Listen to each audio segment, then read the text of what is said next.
Les États-Unis ont introduit une nouvelle arme de frappe aéroportée qui affole l'armée russe, car ils ne peuvent pas l'arrêter.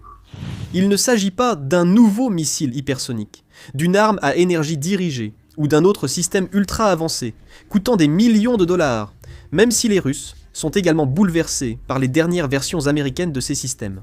En réalité, l'arme en question, le drone kamikaze Lucas, est l'une des armes de frappe les moins chères de l'immense arsenal américain. Et la Russie possède déjà son propre équivalent bien établi. Mais le Luka possède une caractéristique qui pourrait s'avérer décisive dans la guerre en Ukraine, ainsi que dans un affrontement majeur entre la Russie et les États-Unis, ou l'OTAN. Et dire que les Russes sont alarmés à ce sujet est un euphémisme. Alors, examinons de plus près le Luka, cette caractéristique spéciale, et comment elle pourrait changer la phase de la guerre telle que nous la connaissons. Tout d'abord, Luka signifie système d'attaque de combat sans équipage à faible coût. Fabriqué par l'entreprise américaine innovante du secteur de la défense SpectreWorks en Arizona, c'est le dernier ajout à l'arsenal croissant d'armes avancées sans pilote des États-Unis. Il a fait ses débuts au combat, lors de l'assaut des États-Unis et d'Israël contre l'Iran, le 28 février, après avoir été dévoilé en juillet précédent et présenté pour la première fois en décembre. À première vue, il est un peu déroutant de comprendre pourquoi le Luka met autant en émoi la blogosphère militaire russe. Le drone rejoint un arsenal croissant de drones d'attaque américains de bas de gamme, comprenant le Raytheon Coyote, l'Anduril Roadrunner, le Switchblade 6 Sense, et, dans une certaine mesure, le système APKWS-2 de BAE Systems, un kit qui transforme des roquettes non guidées en roquettes guidées par laser pour les roquettes non guidées Hydra 70 de 70 mm. Comme ces systèmes, et comme son nom l'indique, le Luka est conçu pour être une arme de frappe aérienne à faible coût. Le capitaine de vaisseau Tim Hawkins l'a décrit comme suit. Coûtant environ 35 000 $ par plateforme, Luka est un système évolutif à faible coût qui offre des capacités de pointe pour une fraction du prix des systèmes américains traditionnels à longue portée capables de produire des effets similaires. Rien de surprenant à cela. La guerre en Ukraine a démontré sans équivoque le caractère intenable du rapport coût-destruction quand on utilise des missiles haut de gamme et coûteux pour abattre des drones kamikazes bien moins chers. Un missile Tomahawk coûte environ 2 millions de $, un missile intercepteur Patriot Pack 3 autour de 4 millions de $, et un missile AGM-158 Jasmer 1,2 millions de $. Et même un drone Switchblade 600 coûte environ 120 000 $. Comparé à cela, 35 000 $ pour un Luka est bien plus abordable. Ils sont également beaucoup plus rapides à produire que n'importe lequel des missiles mentionnés précédemment, ce qui facilite la constitution et le renouvellement des stocks. Donc ce n'est pas l'utilisation qui est si innovante. En fait, à première vue, la caractéristique la plus marquante du Luka semble être que c'est un rare exemple moderne, où les États-Unis ont rétroconçu un système d'armes à partir de celui d'un adversaire majeur. Cet adversaire, c'est l'Iran. Et le Luka est une version rétro-conçue du tristement célèbre drone Shahid 136 iranien. C'est remarquable, car historiquement ça a généralement été l'inverse. Dès les années 1970, l'Iran aurait rétro-conçu son missile anti-char Turfan à partir du missile américain, BGM 60 et 11 Teaway. Sa famille de missiles avancés Almas a été développée en rétroconcevant des missiles israéliens Spike MR capturés par le Hezbollah au Liban pendant la guerre du Liban de 2006. On pense également que l'Iran a construit au moins 5 modèles de drones furtifs, comme le Shahid 160 et 11 Semorg à réaction, en rétroconcevant un drone Lockheed Martin RQ-170 Sentinel. Le drone avait franchi la frontière depuis l'Afghanistan et avait atterri en Iran en 2011. Le Shahid 136 était presque certainement le résultat de la rétro-ingénierie iranienne elle-même. Il semble être dérivé de la munition rôdeuse anti-radar israélienne IAI-Harpy, qui elle-même était issue d'un modèle allemand des années 1980, appelé DEAR, abréviation de dit drone anti-radar, ou drone anti-radar. À présent, les États-Unis ont inversé la situation en procédant à la rétro-ingénierie de la contribution iranienne la plus largement utilisée dans la guerre moderne, le Shahid 136. Et pour rendre l'ironie encore plus cuisante pour l'Iran, la première utilisation du Luka au combat s'est avérée être contre l'Iran lui-même. En mai 2025, le président Donald Trump avait loué la qualité et le faible coût de production du Shahid, le qualifiant de très bon, rapide et mortel. Il a reproché aux fabricants américains de ne pas pouvoir en produire un équivalent.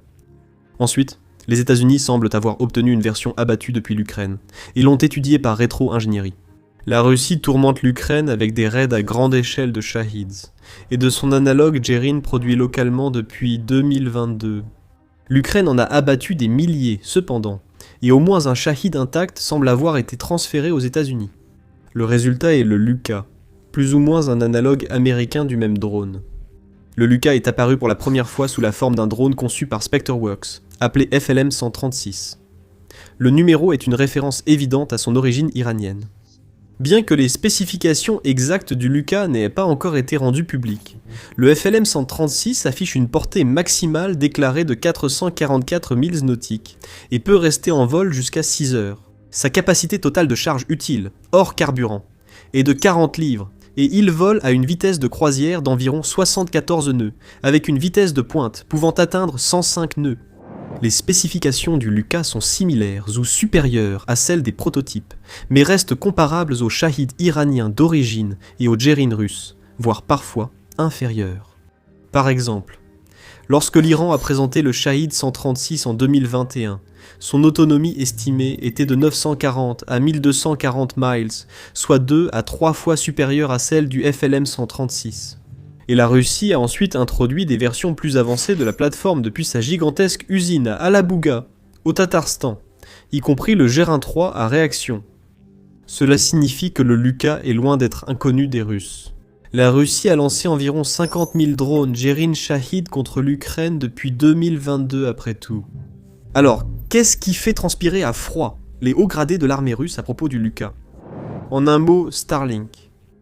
Peu de temps après l'annonce de l'utilisation par les États-Unis de drones Luka contre l'Iran, des blogueurs militaires russes ont commencé à partager des images publiées en décembre par le Pentagone d'un tir d'essai du Luka Seabase. Lors de ce lancement, la marine américaine avait testé un drone Luka depuis le navire de combat littoral de classe Independence, l'USS Santa Barbara. Les blogueurs se sont focalisés sur un boîtier de communication au-dessus du drone. Le boîtier est clairement un terminal pour Starlink, ou pire encore pour la Russie, le réseau spécialisé de communication par satellite militaire des États-Unis, construit sur la base de Starlink et appelé Starshield. La chaîne Telegram russe Influent Rybar, qui compte plus de 1,5 million d'abonnés, a résumé de façon succincte l'inquiétude générale. Ce qui était inévitable est arrivé. Des terminaux Starlink ont été installés sur les drones américains, Luka de type Gerin, permettant une communication résistante au brouillage partout dans le monde où le réseau d'Elon Musk fonctionne. Qu'est-ce que cela signifie? Eh bien, selon Rybar, l'efficacité des frappes de drones ennemis augmenterait d'un ordre de grandeur. La chaîne obsédée par la guerre était tout aussi préoccupée. Que voyons-nous? Ont-ils écrit. Une antenne de réception Starlink, qui permettra au drone, s'il n'est pas abattu, d'être guidé précisément vers sa cible tout en restant connecté jusqu'à la toute dernière fraction de seconde. Désormais, Starlink est déjà de plus en plus devenu un mot qui met le président russe Vladimir Poutine hors de lui. Starlink est depuis longtemps au cœur des communications militaires ukrainiennes, en particulier sur le champ de bataille. Au cours de l'année 2025, la Russie avait de plus en plus profité du système Starlink, allant même jusqu'à introduire des drones Gerin guidés par Starlink. Cela s'est arrêté brusquement lorsque Starlink a coupé la connectivité Starlink russe en février, mettant fin aux expérimentations russes, provoquant le chaos alors que les communications s'effondraient, ce qui a entraîné une offensive russe bloquée et de vigoureuses contre-attaques ukrainiennes.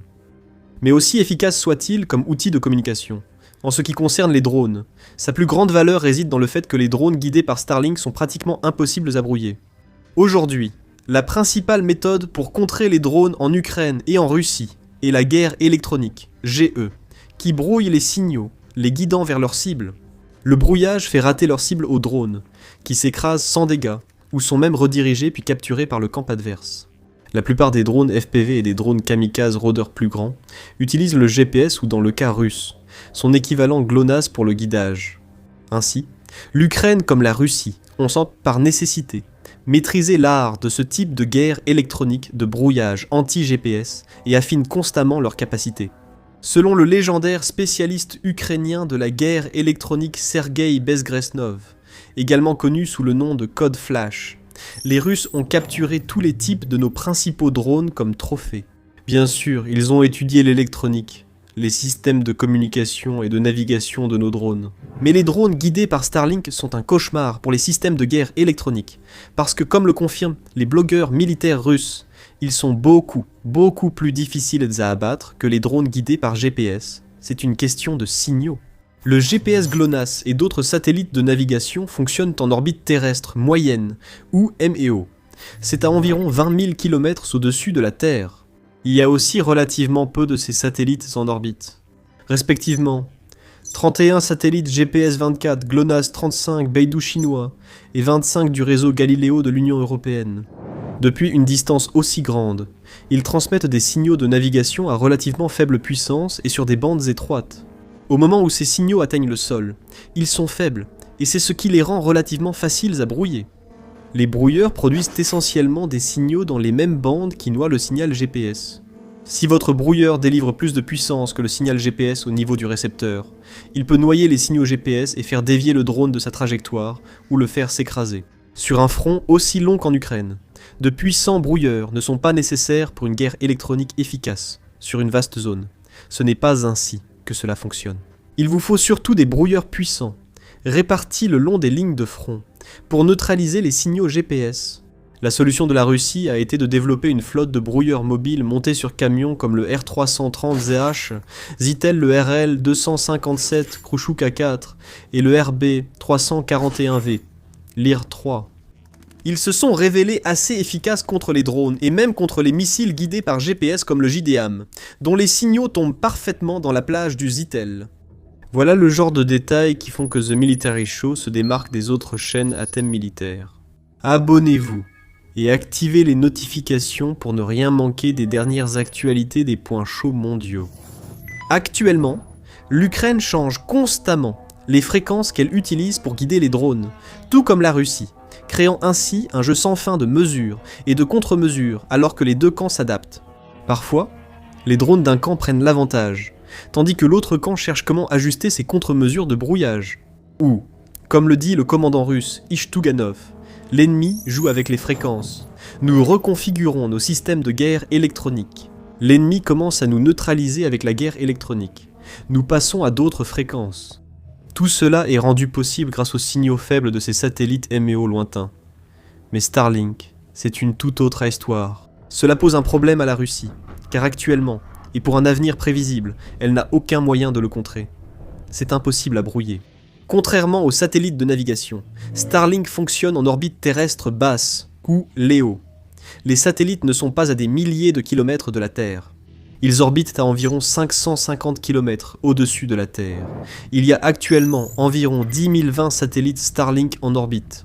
Le chiffre magique de Dix-Mille a été atteint le 17 mars 2026, après qu'une fusée Falcon 9, lancée depuis le complexe de lancement spatial 4 Est, à la base de la Force spatiale de Vandenberg en Californie, a placé 25 satellites supplémentaires en orbite. Starlink a en fait lancé un total de 11 529 satellites depuis mai 2019, mais certains d'entre eux ont servi de remplacement pour des engins spatiaux hors service et désorbités. Ces satellites filent autour de la Terre à près de 17 000 miles par heure, formant un maillage qui recouvre la planète et créant une couverture presque omniprésente, où que vous soyez à la surface du globe.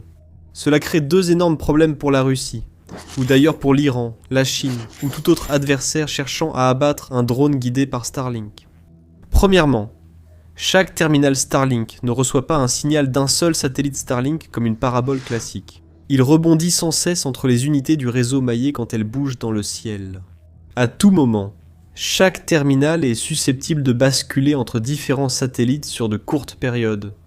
Cela signifie que la Russie ne doit pas seulement brouiller un seul signal sur un seul vecteur, elle doit toucher l'équivalent d'une cible mobile placée sur un réseau en mouvement. Deuxièmement, les satellites Starlink, étant bien plus proches de la Terre que les satellites GPS, le signal reçu est nettement plus fort. Donc, la Russie a besoin d'un brouilleur beaucoup plus puissant pour perturber et étouffer le signal.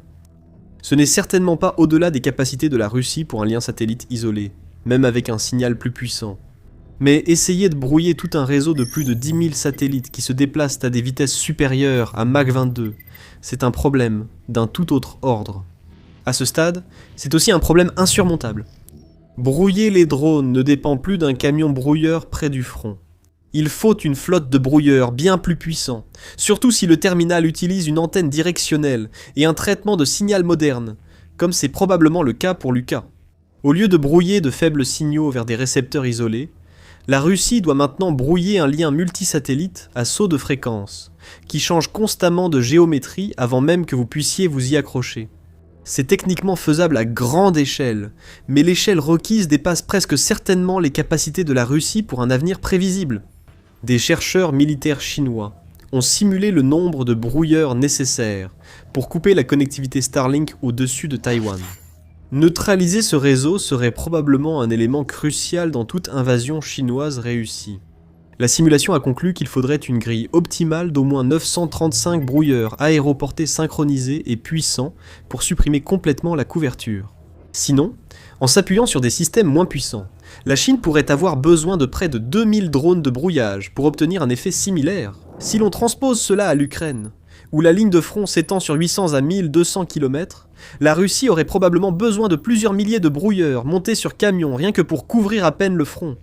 Ajoutez à cela les millions de kilomètres carrés que la Russie doit protéger contre les frappes de drones ukrainiens, à longue portée équipés de Starlink, et vous voyez combien le problème est insurmontable. L'utilisation par Starlink de la modulation à spectre étalé rend déjà le brouillage des signaux bien plus complexe qu'avec le GPS. Cette technique de transmission répartit le signal sur une large gamme de fréquences, selon un schéma qui change constamment, basé sur une clé cryptographique partagée uniquement entre le terminal et le réseau. Cela signifie que brouiller une partie du spectre risque surtout d'affecter du bruit. Même avec assez d'unité et de puissance pour brouiller tout le spectre, vous restez bloqué par le chiffrement et les schémas de modulation à clés, impossibles à anticiper sans accès à la gestion des clés. Et celles-ci, inutile de le préciser, sont hautement classifiées. En fin de compte, la Russie aurait besoin d'une flotte beaucoup plus vaste de brouilleurs bien plus puissants que tout ce qu'elle a démontré en Ukraine. Cela coûterait probablement des centaines de milliards de dollars au minimum. Pour une nation qui peine déjà à financer sa guerre, cela risque d'être quasiment impossible. Gardez à l'esprit que l'Ukraine est loin d'avoir détruit tous les équipements de guerre électronique. En réalité, les signaux qu'ils émettent en font des cibles plutôt faciles pour les frappes de drones, missiles et d'artillerie ukrainiens. Le site indépendant Oryxpionkop, qui suit les pertes d'équipements russes, en utilisant une méthodologie de confirmation visuelle, recense au moins 94 systèmes russes de brouillage et de déception mis hors service par l'Ukraine depuis 2022. La Russie devrait mobiliser d'importants fonds, ressources et main-d'œuvre pour construire et maintenir l'architecture de suppression assez longtemps pour qu'elle soit efficace. Ces problèmes ne feraient que s'aggraver si les États-Unis utilisaient le réseau Starshield au lieu de Starlink. Starshield est un réseau spécialisé construit par SpaceX, spécifiquement pour l'armée américaine en 2022. D'après un porte-parole de l'entreprise, il assure une sécurité et un chiffrement renforcés pour un usage gouvernemental et militaire dans des opérations de sécurité nationale, utilisant des satellites détenus et contrôlés par le gouvernement américain. Le réseau intègre au moins 183 satellites Starshield dédiés, dotés d'une sécurité renforcée, de capteurs d'observation de la Terre et de charges utiles hébergées, en plus de communications sécurisées et chiffrées via l'infrastructure existante de Starlink. Si les États-Unis équipent le Lucas de liaison Starshield, la Russie aura encore plus de mal à les brouiller. Le chiffrement, l'authentification et la gestion des clés de Starshield sont renforcées et strictement contrôlées, ce qui rend l'usurpation encore plus difficile et le brouillage beaucoup plus coûteux. Mais pour la Russie, la situation empire encore, bien pire, parce qu'il ne s'agit pas seulement des drones Lucas dont la Russie doit s'inquiéter. Des liaisons Starlink ou Starshield pourraient, en théorie, être installées sur pratiquement chaque missile et drone de l'arsenal américain, là où les contraintes aérodynamiques le permettent. Imaginez des Tomahawks ou des HIMARS connectés à Starlink. Les Russes y ont pensé, et en sont devenus livides rien qu'à cette idée. Comme le déplore le blogueur militaire russe Russian Engineer, tous ces systèmes de frappe à longue portée pourront être contrôlés n'importe où sur la planète, et atteindre la même précision que les drones FPV, littéralement à travers une fenêtre. Ce n'est pas simplement une évolution dans les affaires militaires, c'est une véritable révolution, note la publication. Et il est difficile de contester cela. Alors, que peut faire la Russie face à cela ? Depuis des années, un discours alarmiste récurrent prétend que la Russie développe des armes anti-satellites, capables de détruire des satellites hostiles en orbite. Mais même si de telles armes existent, la taille et la rapidité du réseau Starlink font qu'il faudrait énormément de temps et d'argent pour lui infliger des dégâts significatifs. Comme le note le célèbre blogueur russe Dmitri Kornanikhin, il faut oublier les récits soviétiques de clous en orbite pour détruire des satellites. Cela aurait pu marcher contre des centaines, mais pas contre des dizaines de milliers. Donc, il n'y a actuellement aucune solution, et la panique est palpable. Raybar exige que le Kremlin commence dès maintenant à développer des moyens de détruire des milliers de satellites Starlink. Cela doit être financé en tant que priorité absolue. Cependant, il ne précise pas d'où l'argent est censé venir. Obsessed with War dresse un pronostic sombre. Si, dans un an, nous ne trouvons pas de solution contre cette constellation de satellites, alors les choses iront très mal pour nous, ont-ils écrit. Pour être juste, la Russie a expérimenté la technologie de brouillage de Starlink et a peut-être déjà obtenu certains succès. En 2024, l'armée ukrainienne a commencé à signaler des coupures dans les connexions Starlink, les responsables militaires attribuant ces perturbations à la Russie, qui teste différents mécanismes. Des documents militaires américains divulgués indiquent que les perturbations seraient causées par le système Tobol, d'abord prévu pour protéger les satellites russes du brouillage. La Russie semble également développer un système plus récent et plus sophistiqué appelé Kalinka. Ce système est spécifiquement destiné à détecter et perturber les signaux vers et depuis les satellites Starlink, afin de perturber les drones ukrainiens et les communications militaires. Andrei Bezrukov, le directeur du centre russe pour les systèmes et technologies sans pilote qui développe le système, a déclaré aux médias d'État que ce soi-disant tueur de Starlink pourrait également détecter les terminaux de communication connectés à Starshield. Nous devons attendre pour voir si ces systèmes sont efficaces ou ressemblent aux chars russes. Mais il se peut bien que la réponse la plus efficace de la Russie et de la Chine soit du genre « Si vous ne pouvez pas les battre, rejoignez-les ». Les deux nations s'efforcent frénétiquement de lancer leurs propres équivalents de Starlink. La Russie développe Zorky, un concurrent national de Starlink, avec une production en série des terminaux prévus pour 2026 et des plans pour plus de 300 satellites d'ici 2027. La Chine, de son côté, développe des technologies anti-satellites à base de lasers et de micro-ondes pour contrer Starlink et Starshield, et elle travaille également sur plusieurs constellations de satellites à grande échelle. Le réseau Qianfan, ou réseau des 1000 voiles, compte déjà environ 100 satellites déployés avec un objectif de 15 000. Le réseau Guolwang, ou Satnet, est actuellement en phase de test avec un projet de 13 000 satellites, et le réseau Honghu 3, actuellement en phase de planification, devrait à terme compter environ 10 000 satellites opérationnels. La force spatiale américaine possède le système de contre-communication, les Meadowlands et des terminaux modulaires déportés capables de brouiller les liaisons satellites adverses. Ces systèmes n'ayant pas encore affronté de menaces russes et chinoises comme Starlink, leur efficacité reste incertaine. Ça ressemble encore à une nouvelle course aux armements high-tech, où les États-Unis détiennent une avance considérable, n'est-ce pas? Nous continuerons bien sûr à suivre de près les développements, alors assurez-vous d'être abonné à la chaîne pour ne rien manquer. Et si vous êtes intéressé par la façon dont la guerre en Ukraine pourrait évoluer en 2026, regardez cette vidéo où nous exposons les différents scénarios. Merci d'avoir regardé.